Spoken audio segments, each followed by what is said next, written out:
नमस्कार, आप देख रहे हैं आर हिंदुस्तान न्यूज़। आनंद सक्सेना के साथ और अपून से ब्यूरो चीफ रेणु गुप्ता की खास खबर।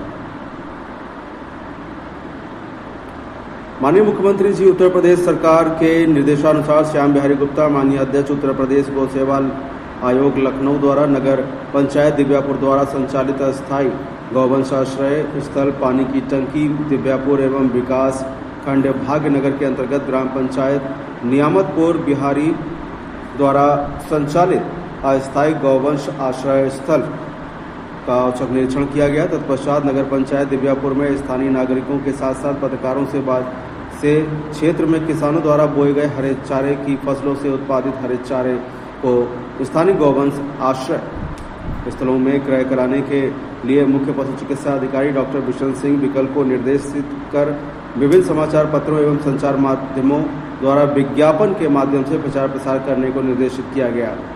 इससे अतिरिक्त गौशालाओं में स्वच्छता, जूट टाट और पर्दों पर जल छिड़काव की व्यवस्था व पंखों के माध्यम से संरक्षित गौवंशों को लू व अत्यधिक तापमान से बचाने हेतु निर्देशित किया गया।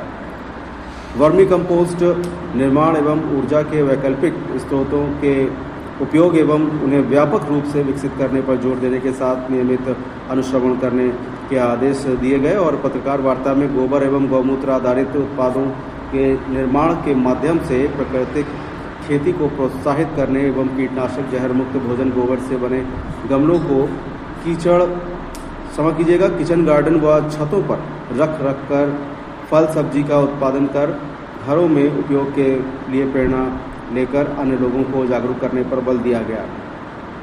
नगर पंचायत की गौशाला में बीमार गौवंश के लिए पृथक शेड की व्यवस्था करने के लिए हरे चारे की व्यवस्था एवं चारा काटने की कटिया मशीन की स्थापना प्राथमिकता के आधार पर सुनिश्चित कराने के लिए अधिशासी अधिकारी दिव्यापुर को निर्देशित किया गया। गौशाला में संरक्षित 55 मादा गौवंशों के छोटे बछड़ों बछिया के खाना खिलाने तथा पानी पिलाने की व्यवस्था स्थिति पर संतोष व्यक्त किया गया। गौशाला परिसर में क्षतिग्रस्त फर्श समतलीकरण कार्य कराने के लिए माननीय अध्यक्ष द्वारा निर्देशित किया गया। ग्राम पंचायत द्वारा संचालित अस्थायी गौवंश आश्रय स्थल नियामतपुर बिहारी में 260 निराश्रित गौवंश संरक्षित पाए गए तथा छोटे बछड़ों बछियों को खाना खिलाने तथा पानी पिलाने की संतोषजनक व्यवस्था तथा भूसा, हरा चारा व पशु आहार के समुचित भंडारण की नियमानुसार स्थिति न होने के कारण अप्रसन्नता व्यक्त करते हुए जिलाधिकारी डॉक्टर मणि त्रिपाठी को माननीय अध्यक्ष द्वारा अवगत कराया गया। मौके पर उपस्थित खंड विकास अधिकारी भाग्यनगर को छोटे बछड़ों बछियों के खाना खिलाने तथा पानी पिलाने की पृथक व्यवस्थाएं शीघ्र कराकर उन्हें लालन पालन कर एवं पशु आहार, चोकर, हरे चारे आदि की केंद्रीकृत क्रय व्यवस्था लागू कराने पर जोर दिया गया।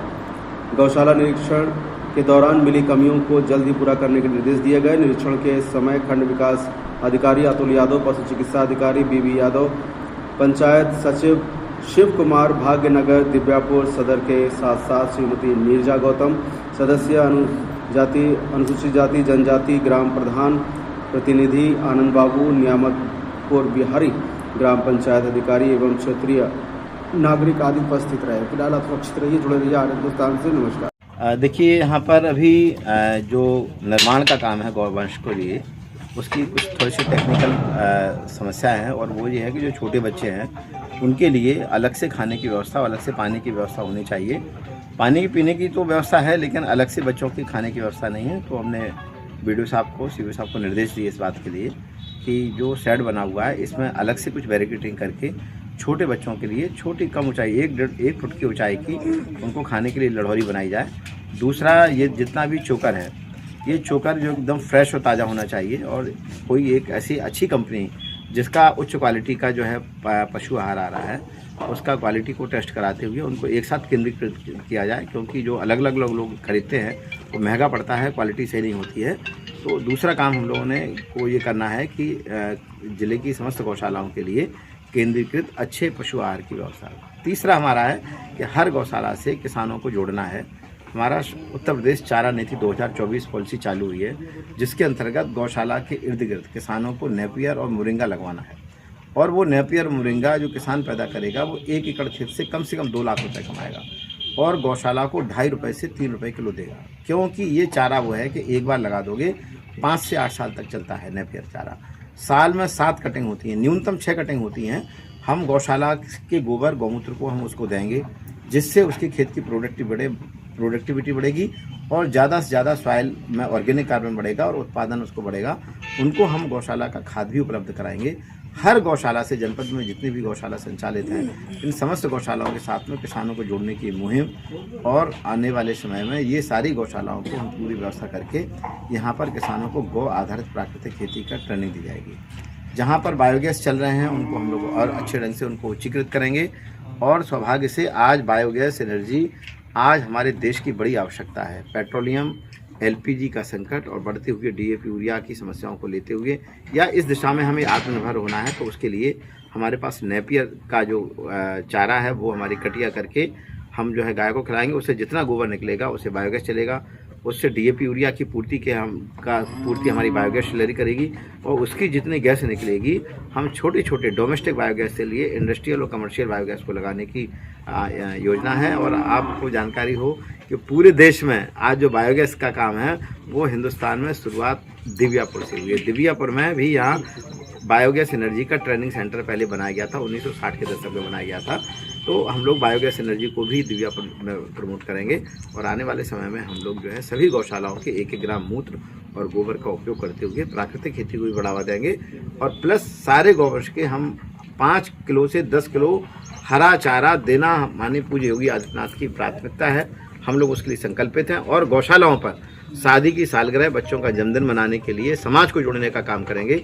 जो समाज के लोग आएंगे अपने साथ में हरा चारा गुड़ लेकर आएंगे, उनका यहाँ सम्मान किया जाएगा, उनको तिलक लगाया जाएगा, उनका सम्मान के साथ में यहाँ बुला के उनको हम लोग जो है गौ सेवा से जोड़ने का काम करेंगे। यहाँ संभवतः 260 के लगभग गौवंश हमने इनको अभी गिनती करने के निर्देश दिए, उनकी संख्या लगभग पूरी है। स्वस्थ और अस्वस्थ में कितने पाए आपने? देखिए, अस्वस्थ तो केवल 2 गाय पाई गई हैं यहाँ पर, वो भी एक बछड़े ने उसको मार दिया है, तो वो बैठा हुआ था, वो भी खड़ा हो गया है। और अस्वस्थ होने की तो इस तरह की कोई विशेष वो नहीं पाई गई है, स्वास्थ्य ठीक है। लेकिन अभी जो दिक्कत है इस बात की वो कि छोटे बच्चों की खाने की अभी यहाँ प्रॉपर व्यवस्था नहीं है। उसके लिए हम लोगों ने वीडियोस आपको दी है, और वो 2 दिन के अंदर जो है अभी छोटे छोटे ड्रम ला के यहाँ व्यवस्था करा देंगे। वो ठीक उच्च क्वालिटी का नहीं है, इसलिए यहाँ पर पशु आहार को केंद्रीकृत व्यवस्था बना दी जाएगी। और मेरे डीएम साहब से मैंने बातचीत की है, अभी उनको पूरी रिपोर्ट इस बात की देंगे, और सीबीओ साहब के माध्यम से यहाँ पर शीघ्र ही किसी अच्छी कंपनी को हम लोग केंद्रीकृत पशु आहार की व्यवस्था कराएंगे। थैंक्स।